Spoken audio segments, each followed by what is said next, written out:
Hey everybody, happy Halloween. I'm doing a little something different where I don't have a script. I'm just freeballing it, watching the video. Also, I'm having difficulties because Orange, our cat, is bothering me while I'm recording this right now. So if my voice seems a little bit muffled or you hear some meowing or purring like that, know that it's just Orange bothering me and stepping on the keyboard. So I wanted to do something a little bit different this year. So if you remember, I made a RWBY jack-o'-lantern last year, and I had many difficulties with it to the point where I didn't want to actually, do this again the following year. But I ended up finding out that there are such things as fake foam carvable pumpkins. Search foam carvable pumpkins and see if there's any near you. But they're really cool. So you get to carve a jack-o'-lantern without all the mess. But really, it turned out, instead of having all those seeds and gunk being the mess, it just turned out to be a little bit of a different mess. Depending on how complicated your jack-o'-lantern is, you could end up with small little fragments of foam which clings onto fabric. What I like about foam pumpkins is that you're able to draw onto the surface real easily. I ended up using a orange Crayola pencil in order to get my outlines, but I felt like I needed to use some black pastel in order to make the outlines visible on the camera. What's cool is that you can smudge it around a bit by accident, but it all washes off real nice. Just get a damp rag and you could take off black pastel, and you'll see later I'll use red pastel. The foam is much harder than I expected. I thought it was going to be just regular old styrofoam, but it's much more stiff than I expected. A little bit like wood, essentially. And another thing I like about the foam pumpkins is that it's much easier to do really thin, precise cuts. So when it comes to pumpkins, when you get to a certain point of thinness, it becomes really easy to break apart. But with the foam pumpkins, they just remain like really sturdy and stiff, no matter how thin the cut. Last year I didn't have an X-Acto knife, so this year I do, and I was able to get really small, tight corners.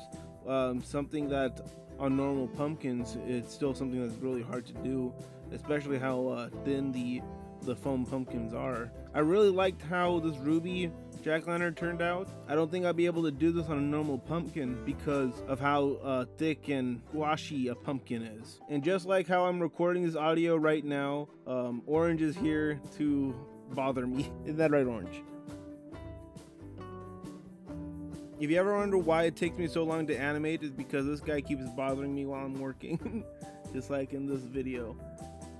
The thing that I noticed about foam carvable pumpkins is that the paint job isn't quite even. It seems like the back ends of the pumpkins are rushed, and I accidentally dropped the pumpkin and some of the skin tore off. So another negative about foam pumpkins is that the skin of the pumpkin seems to tear off at the edge of the cut.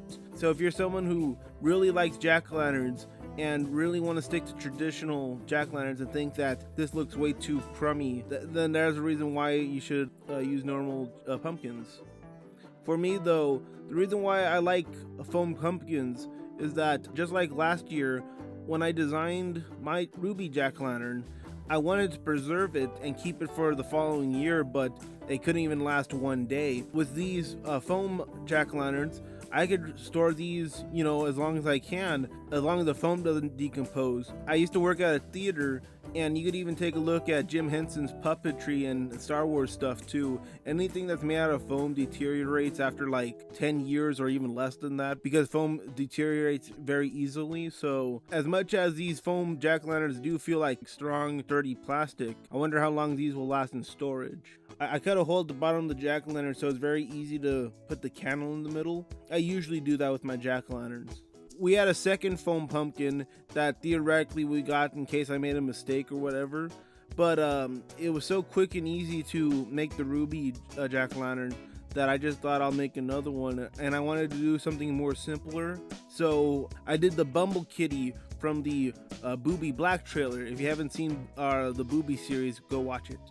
Boobie episode 1 is coming out November 7th, so remember to subscribe.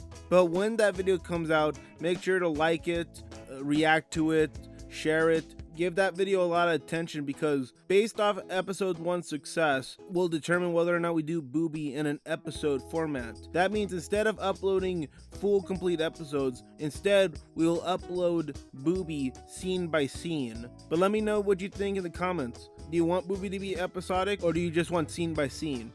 Anyway, let's talk about the jack-o'-lanterns.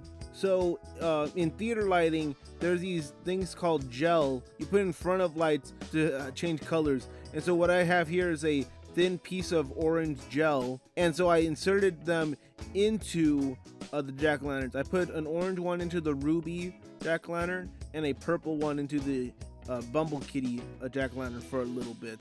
Then I took it out because I liked it the way it was before.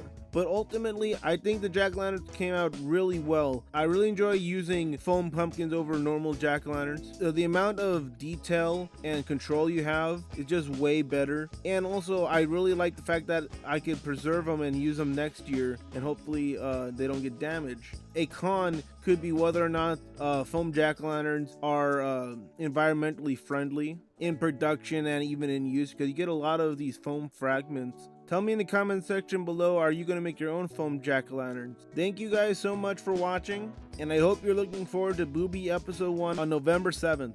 Thank you.